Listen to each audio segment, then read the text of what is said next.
And there we go. This is the next class on Hatha Yoga.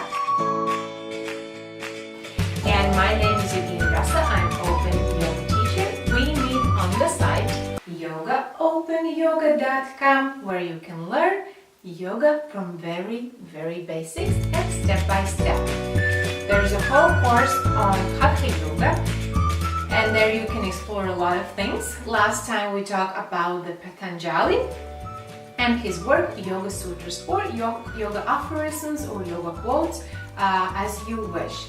Hope you have done a good exploring on this topic and you have more kind of preview on this. And if not, this also will be a very helpful material or as additional material for you on Hatha Yoga and performing of the poses by the treatise. This time my video will not be completely sufficient and you will need the text material from the site and from the course on Hatha Yoga, because it will provide you with the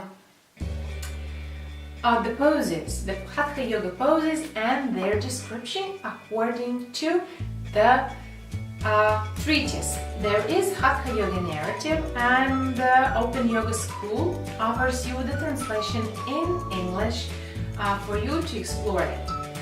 And there are many poses: cobra pose, downward facing dog, cat pose, half fish pose, inverted poses, half headstand and headstand, bow pose, forward bend, diamond pose, lotus pose, easy pose, triangle pose, wheel pose, peacock pose, hero pose, angle pose, crane pose, and Shavasana.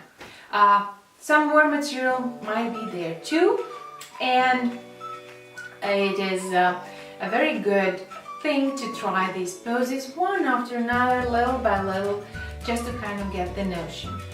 Of course, you won't go in a headstand right away. You won't go directly in crane pose or any other, or especially those could seem very easy.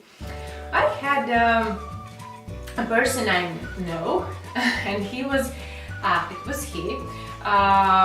he came to a yoga class, and after months he said, I know all the yoga poses and that's it. He could physically take all those poses, and that from the side looked very good. However, when it comes to the understanding what do you mean with this pose and have you worked through this pose, or how long can you stay in this pose, he was like, what for? He was very good in this physical condition and his body led him to do many different things, even very good in flexibility. However, there were those small, tiny, little fine things that people don't really get aware of if they are not concentrating. For example, Shavasana, or the final resting pose. It also, the text of this course or this step has the complete description of it. If you know this pose, then you don't need all the other poses. You are ready. How does it look from the outside? Anybody can do this pose from the outside, just to kind of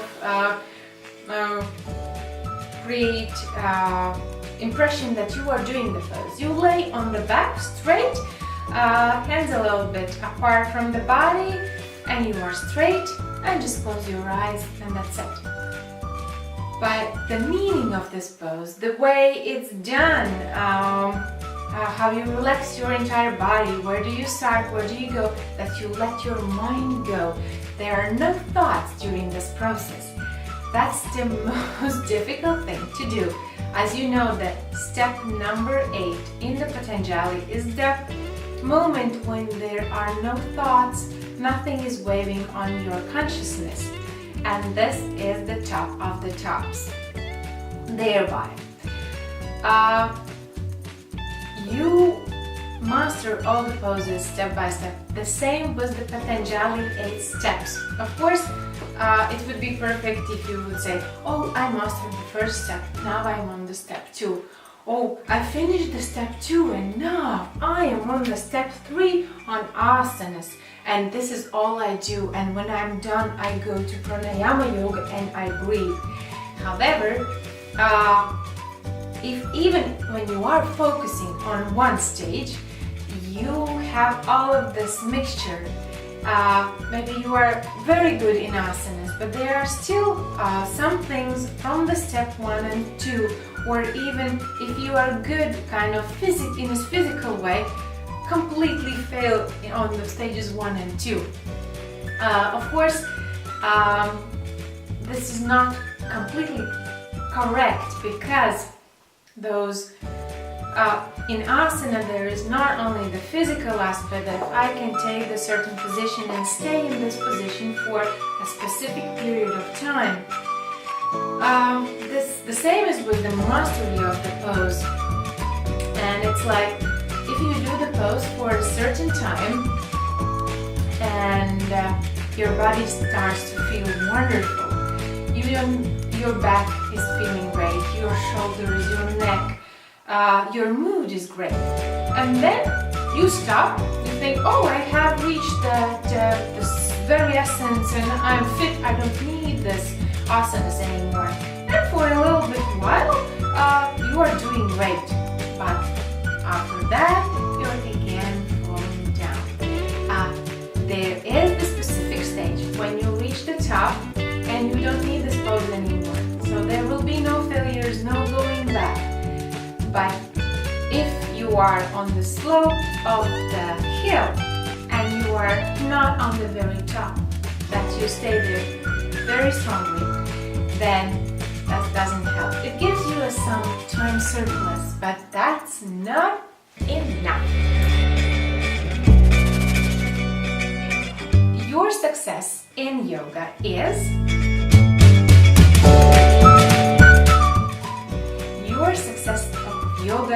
in the habit of practicing yoga, that you do it regularly and preferably you do it every day.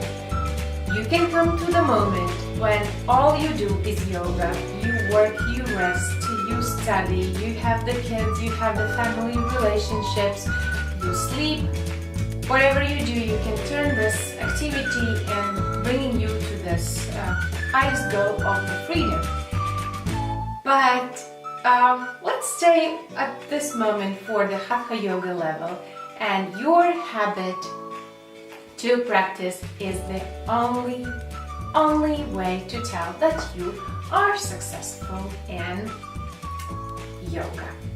Thereby, what you need to do is you need to listen to yourself. And when you listen to yourself, you will start hearing that different poses you take make a different impact. You will compare how you felt before, how you are feeling in between, and how will you feel after. Thereby, whatever pose you do and in whatever way you do, it's perfect. And this is the principle you need to remember. You are doing yoga perfectly. You can do it wrong. Of course, there's common sense that you don't exaggerate. If the back hurts or your hand hurts, for example, the palm, you are not going to stand on this. You won't support your body weight on this hurting palm. You will find different exercises, or at least in your mind you will kind of practice this pose without doing it physically. Thereby, this is very, very important to remember. Whenever you do yoga, you are doing it perfectly, and with each next time you do yoga, you do it even better. And there is no external evidence whatsoever that you are doing yoga. Or you can tell, oh, you know, Yogini Rasa, she's not doing yoga properly, she's doing something wrong. She made angle to the right or left in the wrong way. My body is a bit different. and your body is a little bit different, and his and her body is a little bit different, and they will do yoga differently. They will find the best way for them. Okay, I guess I got too much excited on the perfection, but when I see some of the instructors saying, oh, you do it wrong, or go and show him that he's doing the wrong way, or show him the right way, I think it's silly. I think it's nonsense, but maybe sometimes people need something like this. And with the time, with the trust to yourself, you will rediscover what is inside you, what you have, and that's the most important thing. You rediscover yoga, nobody else for you. You go and rediscover. So go rediscover yoga, go and pass the tests, and we meet again.